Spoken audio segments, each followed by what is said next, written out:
Hello friends, welcome to study कर। मैं हूं आपका दोस्त प्रभाकर।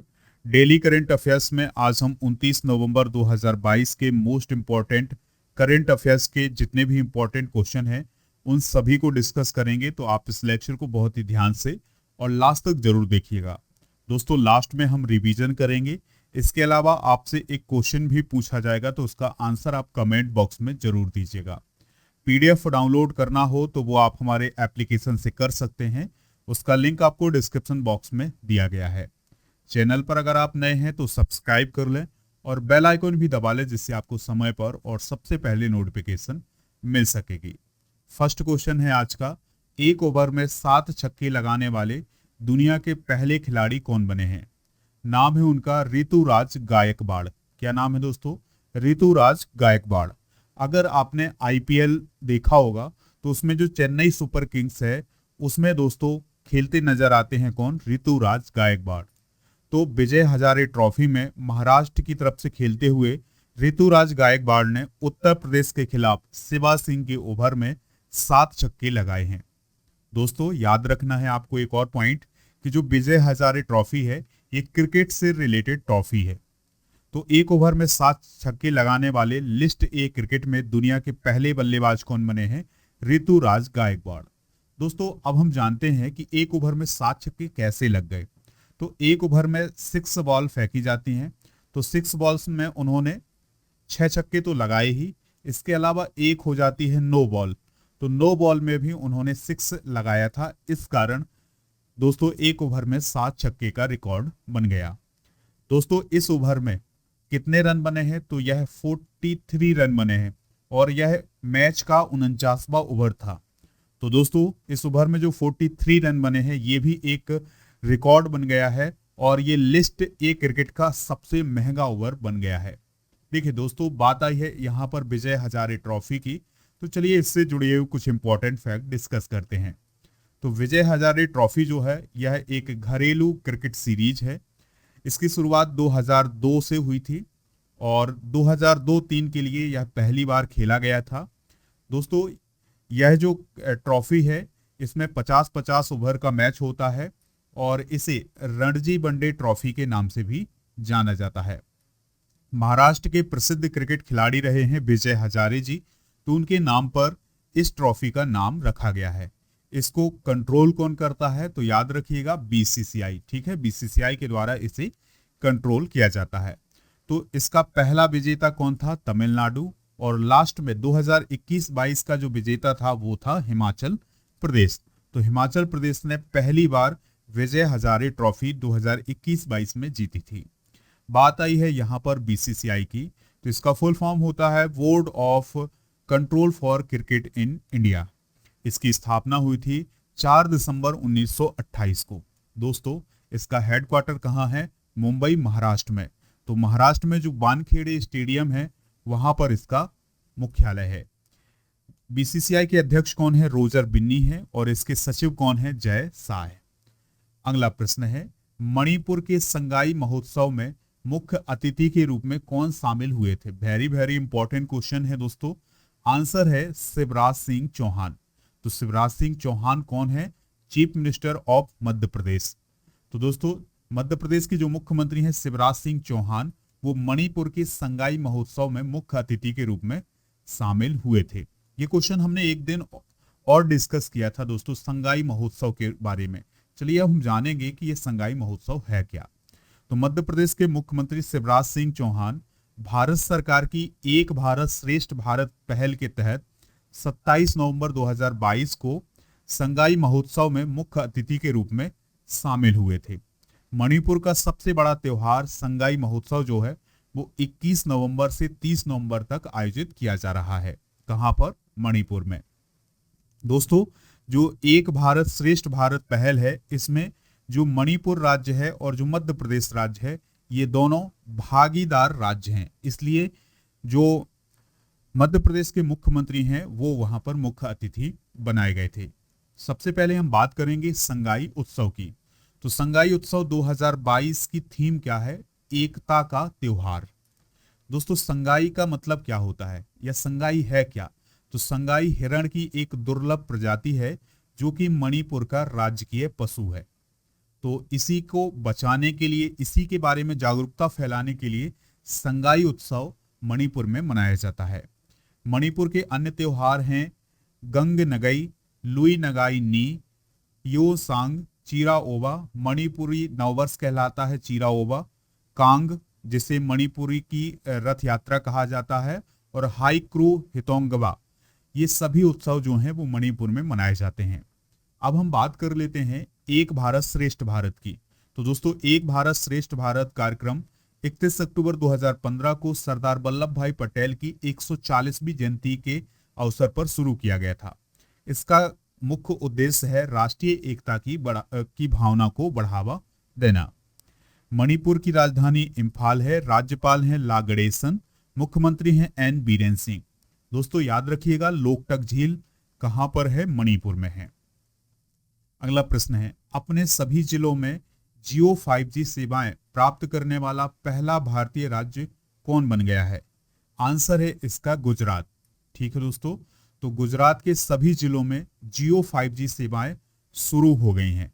तो गुजरात ने 33 जिलों के प्रत्येक मुख्यालय में अपना ट्रू 5G नेटवर्क शुरू किया है, जिससे यह राज्य में 5G सेवाओं का 100% कवरेज करने वाला भारत का पहला राज्य बन गया है। जियो के द्वारा यह घोषणा की गई है कि वह गुजरात में हेल्थ केयर, एजुकेशन, एग्रीकल्चर और इसके अलावा जो उद्योग है उसमें 4.0 में ट्रू 5G संचालित पहलों की एक श्रृंखला शुरू करेगा। चलिए दोस्तों, अब हम कुछ और इंपॉर्टेंट पॉइंट जानते हैं। जियो के अनुसार वह दिसंबर 2023 तक, एयरटेल के अनुसार मार्च 2024 तक पूरे देश में 5G सुविधाएं शुरू की जाएंगी। यानी जियो ने कहा है कि दिसंबर 2023 तक वो पूरे देश में 5G सेवा शुरू कर देगा और एयरटेल 2024 तक। दोस्तों, भारत में 5G मोबाइल टेक्निक को 1 अक्टूबर 2022 को प्रधानमंत्री जी के द्वारा ऑफिशियली तौर पर लॉन्च किया गया था। तो अगर आपसे एक क्वेश्चन पूछा जाता है दोस्तों, ये क्वेश्चन पूछा ही जाना है आपसे एग्जाम में कि भारत में 5G मोबाइल तकनीक कब शुरू की गई थी, तो 1 अक्टूबर 2022 को। दोस्तों, एयरटेल भारत में 5G सेवा शुरू करने वाली पहली कंपनी थी, ये भी आप याद रखिएगा। अभी हाल ही में नेस्कॉम के द्वारा एक रिपोर्ट जारी की गई है और इस रिपोर्ट में ये कहा गया है कि भारत में 5G नेटवर्क टेक्नोलॉजी 2030 तक भारत के जीडीपी में लगभग 2% योगदान देने वाली है। अगला प्रश्न है, आस्ट्रा हिंद 22 सैन्य अभ्यास भारत और किस देश के बीच शुरू हुआ है? तो आस्ट्रा हिंद 2022 सैन्य अभ्यास भारत और किस देश के बीच शुरू हुआ है? तो ऑस्ट्रेलिया के बीच। तो आस्ट्रा मतलब ऑस्ट्रेलिया, हिंद मतलब इंडिया। ठीक है, तो ये जो अभ्यास है ये पहली बार भारत और ऑस्ट्रेलिया के बीच हो रहा है, इसलिए ये बहुत ही इंपॉर्टेंट हो जाता है। तो दोस्तों, यह अभ्यास 28 नवंबर से 11 दिसंबर 2022 तक आयोजित होगा। इसमें भारतीय सेना और जो ऑस्ट्रेलिया की सेना है ये दोनों प्रशिक्षण अभ्यास करेंगी।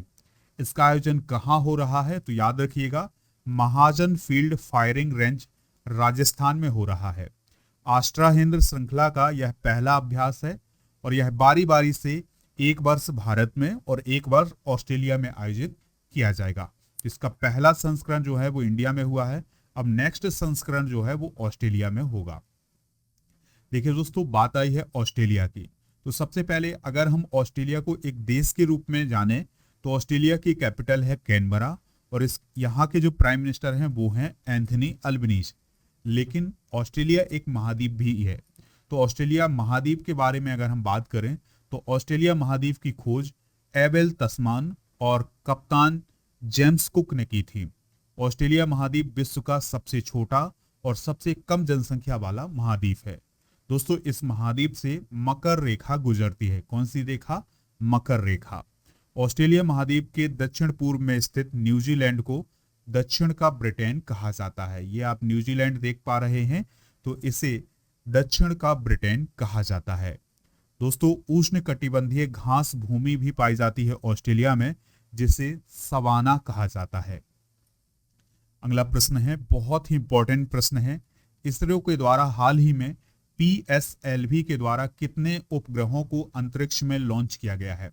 वेरी वेरी इंपॉर्टेंट क्वेश्चन हो जाएगा। तो 9 उपग्रहों को लॉन्च किया है। इसरो के द्वारा पोलर सैटेलाइट लॉन्च व्हीकल, जिसे हम PSLV के नाम से जानते हैं, के द्वारा सतीश धवन स्पेस सेंटर से एक ओशन सेट 3 और 8 नैनो सैटेलाइट लॉन्च किए हैं। ठीक है दोस्तों, एक ओशन सेट 3 सैटेलाइट लॉन्च किया है और इसके अलावा 8 नैनो सैटेलाइट लॉन्च किए हैं। इस प्रकार से 9 सैटेलाइट लॉन्च किए हैं किसने? इसरो ने।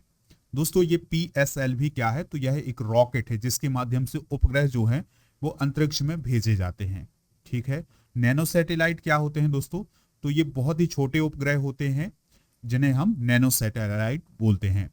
इस मिशन में भारत ने भूटान का भी एक सैटेलाइट उपग्रह में लॉन्च किया है। दोस्तों जो ओशन सेट 3 सैटेलाइट भारत ने भेजा है उसके द्वारा पृथ्वी के मौसम का पूर्वानुमान भी लगाया जा सकता है। देखिए यहां पर बात आई है इसरो की, तो इसरो के बारे में जानना बहुत जरूरी है। यह भारत की अंतरिक्ष एजेंसी है। इसका मुख्यालय बेंगलुरु में है। इसका गठन 1969 में हुआ था और इसके द्वारा दोस्तों एक बात और याद रखिएगा कि भारत का पहला उपग्रह जो था वो था आर्यभट्ट, जिसे 19 अप्रैल 1975 में सोवियत संघ की मदद से लॉन्च किया गया था। इसरो ने इसे लॉन्च नहीं किया था, सोवियत संघ से लॉन्च किया था। ठीक है दोस्तों, इसका वर्तमान में इसरो के अध्यक्ष कौन है? तो वो हैं एस सोमनाथ। और दोस्तों भारत ने इसरो ने एक रिकॉर्ड बनाया था 2017 में कि एक साथ 104 सैटेलाइट अंतरिक्ष में भेजे थे, जो कि उस समय एक रिकॉर्ड बनाया गया था। अगला प्रश्न है, मनरेगा रोजगार गारंटी योजना में सुधार के लिए केंद्र सरकार ने एक समिति का गठन किया है। इसके अध्यक्ष कौन है? आंसर है इसका अमरजीत सिन्हा। तो दोस्तों जो मनरेगा स्कीम चलती है उसमें सुधार के लिए केंद्र सरकार ने एक समिति बनाई है, तो उसके अध्यक्ष कौन है? अमरजीत सिन्हा। तो पूर्व ग्रामीण विकास सचिव हैं कौन? अमरजीत सिन्हा। तो उनकी अध्यक्षता वाली एक समिति की बैठक जो है 21 नवंबर को की गई है, जिसका मुख्य उद्देश्य था कि जो मनरेगा स्कीम चल रही है उसमें किस प्रकार से सुधार किए जाएं। दोस्तों यह समिति जो है यह सुझाव भी देगी कि इस योजना को अधिक प्रभावशाली कैसे बनाया जा सके। दोस्तों जो महात्मा गांधी राष्ट्रीय ग्रामीण रोजगार गारंटी अधिनियम है, जिसे हम मनरेगा कहते हैं, यह कब लॉन्च की गई थी? 2005 में। इसके अंतर्गत ग्रामीण और शहरी लोगों को 100 दिन का रोजगार दिया जाता है। 100 दिन की रोजगार की गारंटी दी जाती है। अगला प्रश्न है, हर घर गंगा जल परियोजना का प्रथम चरण किस राज्य में शुरू किया गया है? ये दोस्तों बहुत ही इंपॉर्टेंट स्कीम है बिहार की। तो इसको बिहार में ही शुरू किया गया है, बिहार सरकार के द्वारा शुरू किया गया है। केंद्र की योजना नहीं है, ये बिहार सरकार की योजना है। तो बिहार के मुख्यमंत्री कौन है? नीतीश कुमार। तो उन्होंने राजगीर में हर घर गंगा जल परियोजना का शुभारंभ किया है। इस परियोजना के माध्यम से सूखे क्षेत्रों में नल के माध्यम से गंगा जल उपलब्ध कराया जाएगा। ठीक है दोस्तों, ये अपने आप में एक ऐतिहासिक परियोजना होगी कि दोस्तों कि गंगा जल जो है वो घरों घरों तक पहुंचेगा और ऐसे क्षेत्रों में पहुंचेगा जहां सूखा है। तो पानी को राजगीर और गया के जो जलाशय होंगे वहां पर एकत्रित किया जाएगा। इसके बाद उसको जनता में इसकी आपूर्ति की जाएगी। अगला प्रश्न है, भारत ने किस स्थान पर G20 देशों के दूतों के लिए एक वार्ता आयोजित की है? आंसर है इसका अंडमान और निकोबार द्वीप समूह में। तो अंडमान और निकोबार द्वीप समूह में G20 देशों के दूतों के लिए एक वार्ता का आयोजन किया गया है। दोस्तों अभी हाल ही में भारत ने इंडोनेशिया से G20 देशों की अध्यक्षता हासिल की है, यानी 2023 में G20 सम्मेलन इंडिया में होने वाला है। उसके लिए ये लोगो आप जो देख पा रहे हैं ये लॉन्च किया गया है। तो अभी हाल ही में अंडमान और निकोबार द्वीप समूह के एक हिस्से स्वराज द्वीप पर यह वार्ता आयोजित की गई है। तो ये इंपॉर्टेंट जानकारी है दोस्तों। कल हमने G20 के बारे में बहुत ही डिटेल से पढ़ा था, तो अगर आपने कल का वीडियो नहीं देखा है तो जरूर देख लीजिएगा, उसमें हमने G20 के बारे में पूरी जानकारी बताई है। अगला प्रश्न है, किस स्थान पर पशु संघ रोग प्रमाणन सेवा का उद्घाटन किया गया है? तो इसका उद्घाटन किया गया है बेंगलुरु में। कहां पर किया गया है? बेंगलुरु में। तो केंद्रीय राज्य मंत्री हैं डॉक्टर संजीव कुमार बालियान, तो उनने हसरघाटा बेंगलुरु में पशु संगरोग प्रमाणन सेवा का उद्घाटन किया है। भारत में पशुपालन विभाग के अंतर्गत 6 पशु संगरोग प्रमाणन सेवा केंद्र हैं। दोस्तों, इसका उद्देश्य है आयातित पशुधन और पशुधन उत्पादों के माध्यम से खतरनाक विदेशी बीमारियों को देश में फैलने से रोकना। यानी इसका मतलब यह है कि जो विदेश से पशु आते हैं उनको पहले इन केंद्रों में रखा जाएगा, ये देखा जाएगा कि इनमें कोई बीमारी तो नहीं है, अगर नहीं है तो ही उन्हें आगे बढ़ाया जाएगा, नहीं तो उनको वहीं पर रोककर और उस बीमारी को ठीक किया जाएगा, जिससे विदेश की जो बीमारियां हैं वो देश में नहीं आ सकेंगी पशुओं में। लास्ट क्वेश्चन है, पुस्तक in search of the divine living histories of Sufism in India के लेखक कौन है? आंसर है इसका राणा सखवी। क्या नाम है दोस्तों? राणा सखवी जो है वो इसकी लेखिका है। तो इस पुस्तक में सूफीवाद के बारे में बताया गया है। यह पुस्तक सूफियों के पवित्र वातावरण, कव्वाली की धुन के बारे में इस पर बात की गई है। देखिए दोस्तों, कल भी हमने एक पुस्तक डिस्कस की थी, उसका नाम था India the mother of democracy. तो इसके लेखक या इसको किसने प्रकाशित किया है? भारतीय ऐतिहासिक अनुसंधान परिषद ने। अंबेडकर ये लाइफ पुस्तक शशि थरूर की है। ये कंफ्यूज्ड माइंड स्टोरी साहिल सेठ की है। Tomb of sand Geetanjali Shree की है। The great tech game Anirudh Suri की है। बिरसा मुंडा जनजाति नायक आलोक पाल की है। Queen of fire Devika Rangachari की है। अटल बिहारी वाजपेयी सागरिका घोष की है। द क्लास ऑफ 2006 आकाश कंसल की पुस्तक है। तो ये पुस्तकें भी आप नोट कर लीजिएगा। चलिए अब हम एक बार रिवाइज करते हैं उन क्वेश्चनों को जिनको हमने अभी पढ़ा हुआ है। तो फर्स्ट क्वेश्चन था, एक ओवर में 7 छक्के लगाने वाले दुनिया के पहले खिलाड़ी कौन बने हैं? ऋतुराज गायकवाड़। मणिपुर के संगाई महोत्सव में मुख्य अतिथि के रूप में कौन शामिल हुए? शिवराज सिंह चौहान। अपने सभी जिलों में जियो 5G सेवाएं प्राप्त करने वाला पहला भारतीय राज्य कौन बना है? गुजरात। आस्ट्रा हिंद 2022 सैन्य अभ्यास भारत और किस देश के बीच शुरू हुआ है? ऑस्ट्रेलिया के बीच। इसरो के द्वारा हाल ही में PSLV के द्वारा कितने उपग्रह को अंतरिक्ष में लॉन्च किया गया है? 9 उपग्रहों को। मनरेगा रोजगार गारंटी योजना में सुधार के लिए केंद्र सरकार ने एक समिति का गठन किया है। इसके अध्यक्ष कौन है? अमरजीत सिन्हा। हर घर गंगा जल परियोजना का प्रथम चरण किस राज्य में शुरू हुआ है? बिहार में। भारत ने किस स्थान पर G20 देशों के दूतों के लिए एक वार्ता आयोजित की है? अंडमान और निकोबार द्वीप समूह में। किस स्थान पर पशु संगरोग प्रमाणन सेवा का उद्घाटन किया गया है? बेंगलुरु में। पुस्तक in search of the divine living histories of Sufism in India के लेखक कौन है? राणा सखवी। तो दोस्तों, इन प्रश्नों को आप नोट कर लीजिएगा। अब आपसे एक क्वेश्चन पूछा जा रहा है जिसका आंसर आप कमेंट बॉक्स में जरूर दीजिएगा।